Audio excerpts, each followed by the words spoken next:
Notre association avait, pendant l'année 2017, qui a été l'année la plus difficile pour la Poste en termes de prélèvement de caisse, réuni l'ensemble des acteurs pour disséquer ce problème et apporter les solutions idoines. L'expérience a démontré que, malgré les verrous mis en place, les adeptes de certaines pratiques ont continué à jouer sur le terrain de l'imprudence. Si nous rapportons les fonds détournés au montant manipulé durant toute l'année par les gérants de caisse, le pourcentage serait faible. Néanmoins, il ne faut ni dramatiser la situation, ni la minimiser. La sensibilisation me semble être la solution la meilleure pour dissuader certains égarés.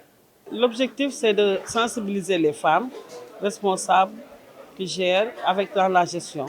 Parce que vous savez bien que gérer des fonds, c'est un peu difficile. Et nous en avons vraiment une cinquantaine de femmes qui gèrent dans tout le réseau de la Poste, national de la Poste.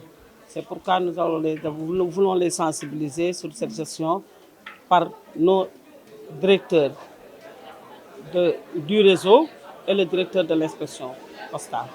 La direction générale apprécie à sa juste mesure l'organisation de cette rencontre avec le choix judicieux de ce thème plus qu'adapté au contexte.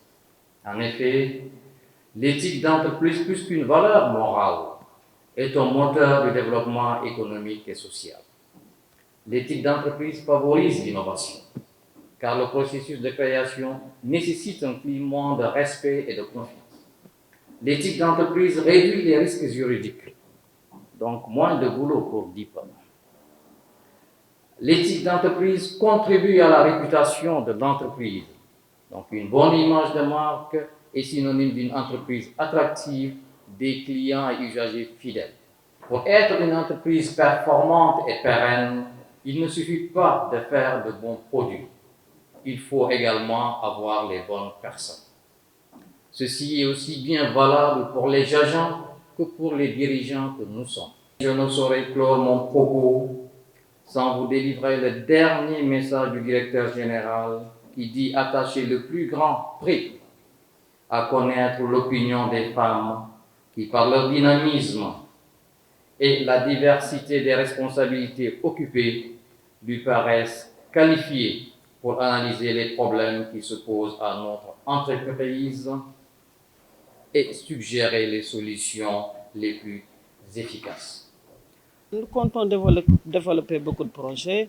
Après cette formation, il y aura une autre formation sur les ressources humaines envers les femmes. Il y aura aussi, on a un projet sur la crèche. On voudrait créer une crèche pour les femmes, parce que nous avons un personnel un peu jeune actuellement qui sont dans les foyers. Il faudra les aider avec leurs enfants. L'amicale a ce projet. Et nous avons aussi une coopérative que nous avons lancée la semaine passée. On a commencé à véhiculer des trucs avec des terrains partout, une postière, un toit. C'est des projets de l'amicale.